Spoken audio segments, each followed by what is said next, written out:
जय श्री राम। तात जनक तनया सोई, धनुष यज्ञ जहि कारण होई।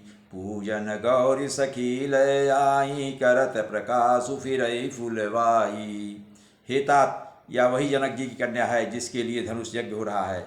सखियाँ इसे गौरी पूजन के लिए ले आई हैं, या फुलवाड़ी में प्रकाश करती हुई फिर रही है। जासु बिलोकी अलौकिक शोभा, सहज पुनीत मोर मनु शोभा।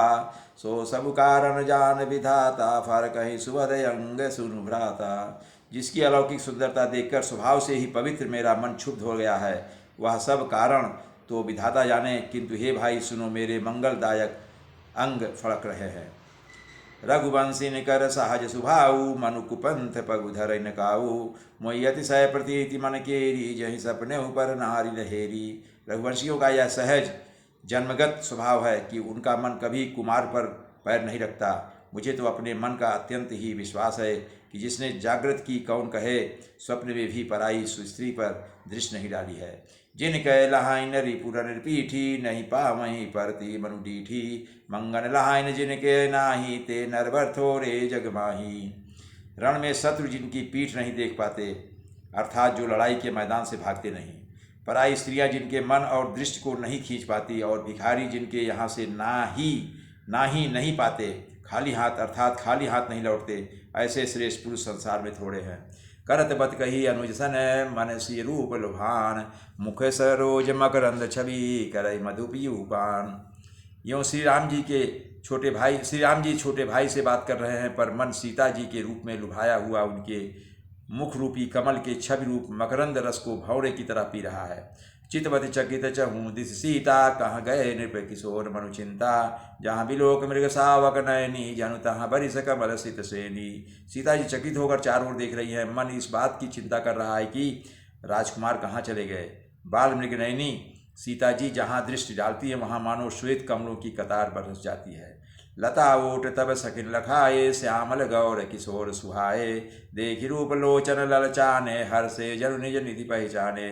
तब सखियों ने लता की ओट में सुंदर श्याम और गौर कुमारों को दिखलाया। उनके रूप को देखकर नेत्र ललचा उठे। वे ऐसे प्रसन्न हुए मानो उन्होंने अपना खजाना पहचान लिया। थके नयन रघुपति छवि देखे, पल करिन्हूँ परिहरि निमेशे। अधिक स्नेह दे भय भोरी, सरल ससी जनु चितौ चकोरी। श्री रघुनाथ जी की छवि देखकर नेत्र थकित निश्चल हो गए, पलकों ने भी गिरना छोड़ दिया। अधिक स्नेह के कारण शरीर बिहवल बेकाबू हो गया, मानो शरद ऋतु के चंद्रमा को चकोरी बेसुध हुई देख रही हो। लोचन मगरा मही उरयानी, दीने पलक कपाट सयानी। जब सिय सखिन प्रेम बस जानी, कहीं न सकहीं कछु मन सकुचानी। नेत्रों के रास्ते श्री राम जी को हृदय में लाकर चतुर शिरोमणि जानकी जी ने पलकों के किवाड़ लगा लिए, अर्थात नेत्र मूंद कर उनका ध्यान करने लगी। जब सखियों ने सीता जी को प्रेम के वश जाना, तब वे मन में सकुचा गईं, कुछ कह नहीं सकती थी। लता भवन ते प्रकट भे, ते ही अवसर दो भाई।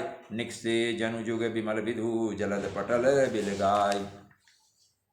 उसी समय दोनों भाई लता मंडप कुंज से ऐसे प्रकट हुए मानो दो निर्मल चंद्रमा बादलों के पर्दों को हटाकर निकले हों। शोभा सीम सुभग दो बीरा, नील पीत जल जाव शरीरा। मोर पंख सिर सोहत नीके, गुच्छ बीच बिच कुसुम कली के। दोनों सुंदर भाई शोभा की सीमा है। उनके शरीर की आभा नीले और पीले कमल की सी है। सिर पर सुंदर मोर पंख सुशोभित हैं। उनके बीच बीच में फूलों की कलियों के गुच्छे लगे हैं। भाल तिलक श्रम बिंदु सुहाए, श्रवण सुभग भूषण छवि छाए। विकट भ्रिकुटी कछ घूंघर वारे, नव सरोज लोचन रत्नारे। माथे पर तिलक और पसीने की बूंदें शोभायमान हैं। कानों में सुंदर भूषणों की छवि छाई है। टेढ़ी भौहें और घुंघराले बाल हैं। नए लाल कमल के समान रत्नारे लाल नेत्र हैं। चारु चिबुक नासिका कपोला, हास बिलास लेत मनुमोला। मुख छवि कही न जाई मोहि पाही, जो बिलो की बहु काम ल जाही। ठोड़ी नाक और गाल बड़े सुंदर हैं, और हंसी की शोभा मन को मोल लिए लेती है। मुख की छवि तो मुझसे कही ही नहीं जाती, जिसे देखकर बहुत से कामदेव लजा जाते हैं। उर्बनिमाल कंबुकल ग्रीवा, काम कलभ कर भुज बल सीवा। सुमन समेत बाम कर दोना, सांवर कुंवर सखी सुठिलोना। वक्षस्थल पर मणियों की माला है। शंख के सदृश सुंदर गला है। कामदेव के हाथी के बच्चे की सूंड के समान उतार चढ़ाव वाली एवं कोमल भुजाएं हैं। जो बल की सीमा है, जिसके बाएं हाथ में फूलों सहित दोना है। हे सखी वह सांवला कुंवर तो बहुत ही सलोना है।